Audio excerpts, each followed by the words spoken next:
Hey everybody, welcome to the Colonial Complex. My name is Bart, I'm the manager of school programs. Sorry for the delay, we were having some technical difficulties. Today's pop-up tour is going to be about the flags of the Colonial Courthouse and their symbolism.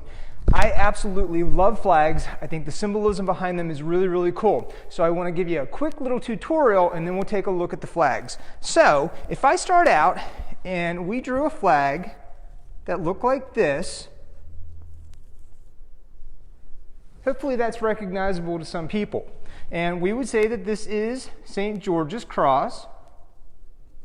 And this is actually the flag of England. So that's kind of cool. All right. What if we switch things up a little bit?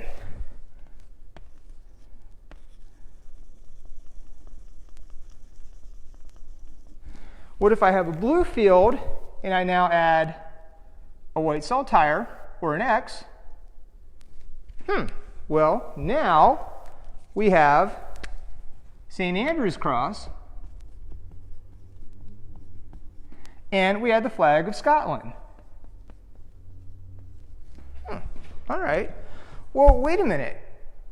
I thought we were talking about the United Kingdom. Well, if we're going to unite the two kingdoms, shouldn't we unite the two flags? So if I keep Scotland's flag and I make a minor adjustment here,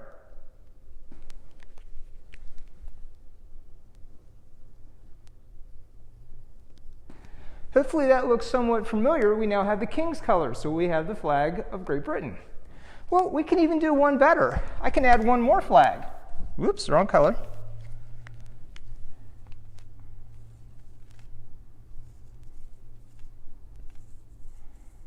What if I add a flag with a red saltire? Well, guess what?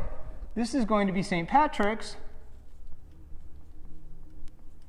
And guess what? That's Ireland. And if I make one little minor adjustment here, and please pardon my sketching abilities here, that looks horrible, but we have the actual flag now of the United Kingdom. So that's kind of cool. So why am I talking about this? Well, when we start out with our first flag, some of the symbolism is going to come into play. So let's take a look. I got my handy dandy grabber, we're good.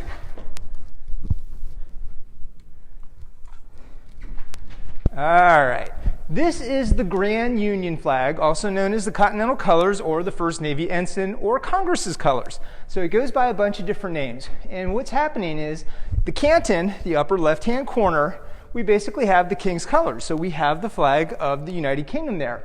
And what's happening is this is one of the earliest flags we had that flew over the United States. The idea being we are still English colonies. We're showing our loyalties and our allegiance to England. But we're starting to do things our own way. We're starting to feel that sense of independence. So what has happened now, normally if this would be shown with a red field, this would be known as the British ensign, which was a flag that was standardly used. Well, we kind of modified that by adding the white stripes. So we now have 13 red and white stripes representing the 13 American colonies. So again, we're still British citizens. We're still showing our allegiance to Britain, but we're starting to kind of do things our own way. And again, we're showing that through the symbolism of the flag. Kind of cool.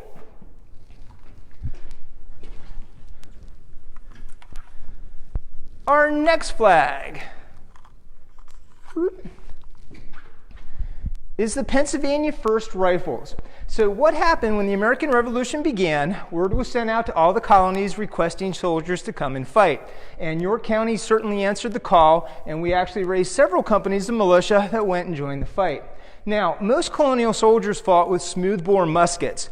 However, this group actually were marksmen. They were using Pennsylvania long rifles, and because those weapons were actually rifled, they had grooves in them, this allowed them to be very, very accurate and have a much greater range. So what we're looking at here is PM stands for Pennsylvania Militia, and then it's 1st Regiment. We see a soldier holding a spear, and he's going after a netted lion, and the motto is Dominare Noli, which means I will not be dominated. This unit will serve throughout the war. They will be at most of the major engagements all over the place. And again, we did actually have members of the York County Militia that joined this group, so that's kind of cool. All right. This one should be super, super recognizable. All right. Most people have seen this flag going way back to elementary school, and everybody right away is like, oh, it's the Betsy Ross flag. It's the very first flag we had here in the United States. And my comment to that is, please prove it. Wait, what? So here's the deal. This has been kind of passed down by word of mouth for generation after generation. And the first time it actually came to light, it was Betsy Ross's grandson telling the story that his grandmother actually made this flag. The problem is there's absolutely no documentation, there's no proof. We really don't know if this is what it looked like or not. So again, maybe, maybe not. All right. Ah! It's running away.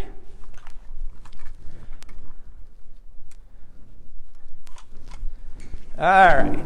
Our next flag is the Bunker Hill Battle Flag. Supposedly this was flown at the Battle of Bunker Hill. That would kind of make sense.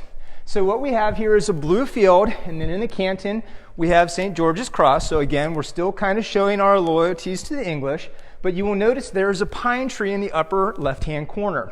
This was common symbolism in a lot of the flags from the New England states, and we'll talk a little bit about that later, but it was a sign of liberty. Now, here's the catch with this one. You will see this as a blue field pretty much everywhere you go. That's not the case. The original flag was actually red. Somewhere along the line, there was a print made, and they actually had the print marks there. It was supposed to be done in red. They made the mistake and they printed it in blue. It's been depicted this way ever since. So technically, this flag is incorrect. This is not what it actually looks like.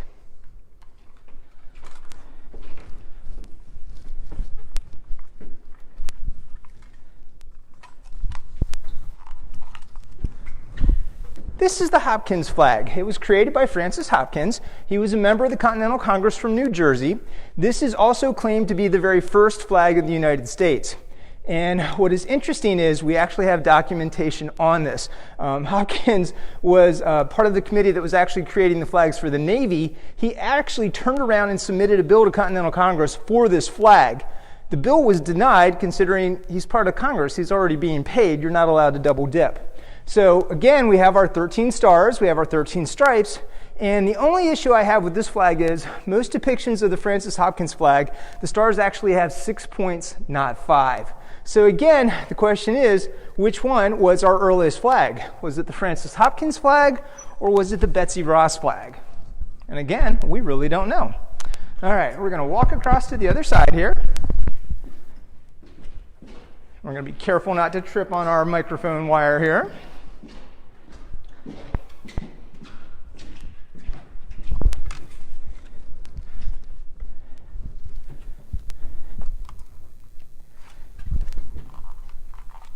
This next flag, I think, is one of the most colorful, and it's really just kind of a cool flag. This is known as the Serapis Flag. So what we have here is this was flown aboard our naval ships, and we have a naval engagement between the American ship, the Bonhomme Richard, captained by John Paul Jones, and they're going up against the British frigate, the Serapis.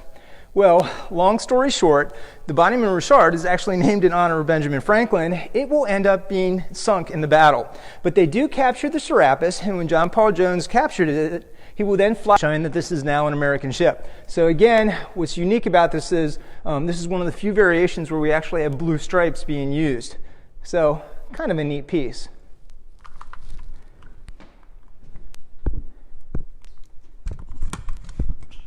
All right.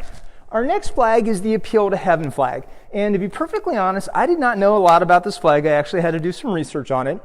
And as it turns out, what happened is we had a small fleet of 6 ships, I think it was frigates, that they were out of the port of Boston. So George Washington actually put them into effect, and this is the flag that they were actually flying. So again, this was kind of a small navy up in the New England states.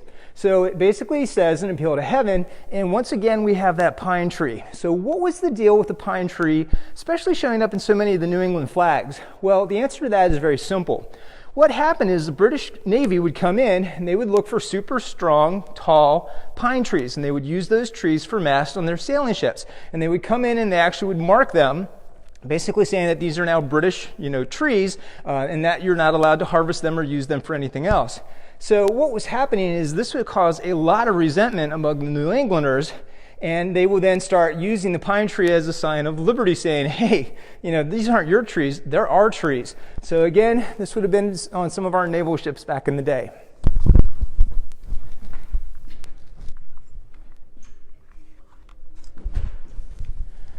Whew. There we go. Our next flag is the Bennington battle flag. And what's kind of unique about this is, once again, we have our blue field, we have our red and white stripes, and this time we have 13 stars kind of in a half circle with 2 outliers, and right in the center there they have the number 76 representing 1776. Now, what is unique about this flag? It is one of the few variations that actually starts and finishes white stripes first. Normally it's always red, but this one we actually go white then red, so that's kind of cool.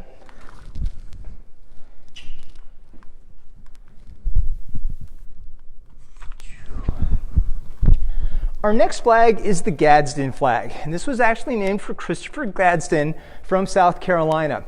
And he was a member of the Continental Congress, and one of his assignments was he was on the committee for the Continental Marines. And one of the earliest Marine detachments that they ever had showed up with yellow drums with this emblem painted on it.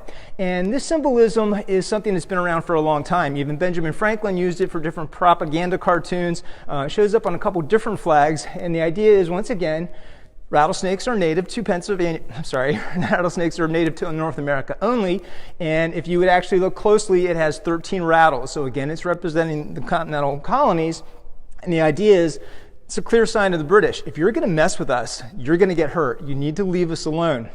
So what will happen is, Gadsden will actually have 2 of these flags made. He will present one to the South Carolina legislature, and the second one he'll present to a gentleman by the name of Esek Hopkins, who was actually the commander-in-chief of the Navy. This became his personal battle flag on his flagship. So that's where this all started. That's kind of cool.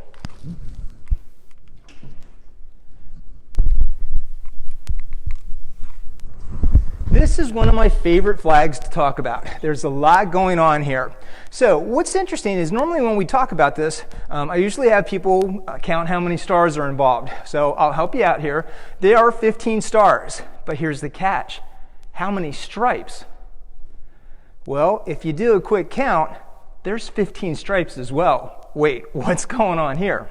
So we know the idea was that as new states were added, they would add additional stars.